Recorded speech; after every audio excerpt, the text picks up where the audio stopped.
For today's video, we're going military. Let's look at how a tank works. We're going to focus specifically on the American M1A2 Abrams tank.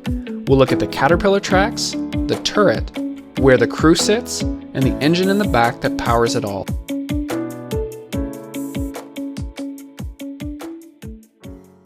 The M1 Abrams tank was introduced in the year 1980. The tank was named in honor of United States Army General Creighton W. Abrams Jr., who was a commander in the Vietnam War. The idea with the M1 Abrams tank was to keep it low to the ground so that it was harder to hit.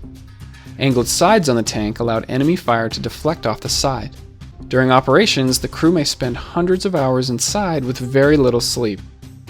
There are many versions of the tank. We have the M1, then came the M1A1, and then the M1A2. There's also minor variants of the tanks with many different enhancement packages. They look very similar on the outside, but there's been plenty of improvements to items such as the armor, electronics, and the weapons systems. Each new version is generally heavier and slower, but the increased tech makes up for it. The height is 8 feet, the length is 32 feet, and the width is 12 feet. For comparison, here's the size of a person. This tank weighs a whopping 68 US tons. That's equal to the weight of about 35 cars. Even with all of that weight, the tank is capable of speeds of up to 42 miles per hour. It has a fuel capacity of just under 500 gallons. Again, just for comparison, most cars can only hold about 16 gallons. But tanks need all of that fuel because they only get about 0.6 miles per gallon compared to the average car, 25 miles per gallon. So it's a gas guzzler, but it's heavy and powerful. Let's look at some of the features of the tank. We have the caterpillar tracks, the wheels, there are 7 on the ground on each side, the main body, which is called the hull, and the turret, which is the part that spins on top and holds the weapons and other equipment. The engine is housed in the very back. The tank holds a crew of 4. 3 of them are inside the turret and 1 of them is way up front. Now that we're familiar with the outside of the tank, let's look at more specifics and we'll start with the caterpillar tracks. These are sometimes called tank treads. They are made of steel with replaceable rubber pads. There are 7 road wheels on each side of the tank, a raised idler wheel in the very front, and the drive sprocket in the back. This one has gear teeth on it and it's the only one that's powered by the engine. It moves the entire track along. The other wheels spin freely as the tank treads move past it. The road wheels also have suspension built into them. The whole reason we use caterpillar tracks is to allow the tank to go over some very rough terrain. Most barriers don't pose any problem for the tank to pass.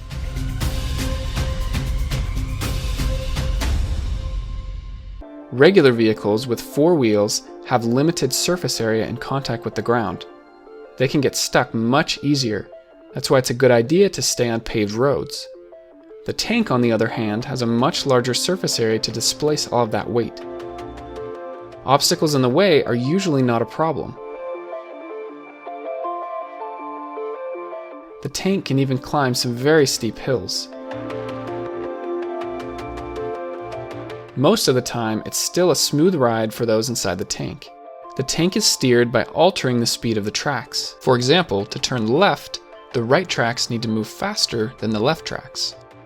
Unfortunately, the caterpillar tracks are the most likely part of the tank to break. The good news is that the tank usually carries tools and spare parts so that broken links can be replaced and the tank can keep moving again. Next up is the engine, which is in the very back of the tank. For repairs, the entire engine can be lifted up out of the tank. This is an AGT 1500 engine, which can run off of several different fuels, but most of the time it runs off of jet fuel. In your car, you'll find what's called a piston engine, with these pistons moving up and down to rotate the shaft.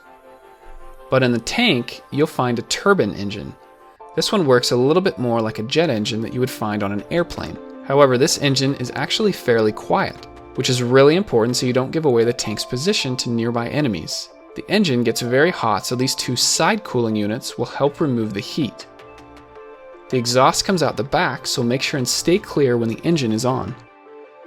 There's actually a phone on the back of the tank. This way, soldiers on the outside can communicate with the crew on the inside.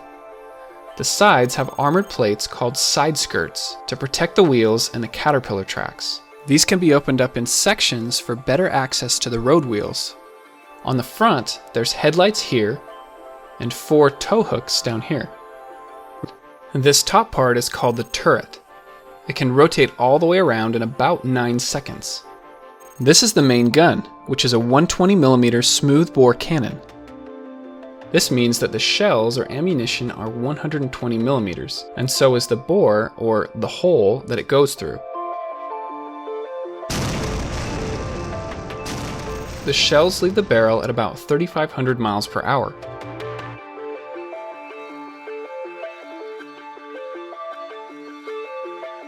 It can hit a target 2 miles away.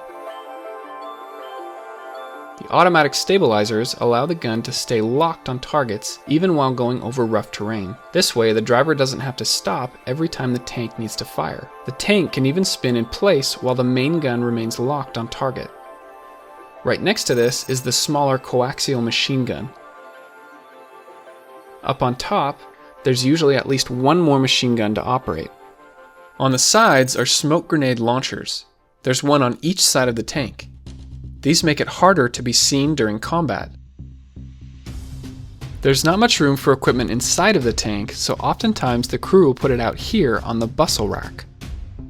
There are 2 hatches on top of the turret, the commander's hatch and the loader's hatch. Inside of the turret, you'll find 3 out of the 4 crew members. It's a bit cozy in here. The gunner sits down below to the very right. The commander sits directly behind the gunner. The loader is off to the left of the main gun.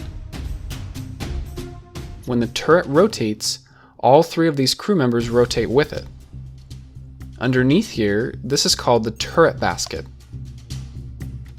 The seal between the turret and the hull is so good that it can protect the crew inside in case of chemical or nuclear warfare. The commander can see 360 degrees around the tank through the viewing ports. The shells for the main gun are stored in a large compartment on the back of the turret. The loader can then open up an access door, grab a shell, and load the main gun. This must be done quickly during combat situations. If any of the ammunition is ignited, the panels on top are rigged to blow off so that the explosion goes up instead of into the turret where the crew is located. The driver sits up at the very front. There's a hatch up here that can be opened to go inside. There's not much room up here either, so the driver has to lay back in the seat. The controls are up here, and 2 brake pedals down here. There's no gas pedal in the tank, just use the 2 black handlebars for acceleration and steering. The driver also has periscopes that allow him to see a 120-degree field of view. Usually the driver enters through the hatch up front, but if needed, the driver can climb into the turret and then through a tiny door in the basket and into the seat.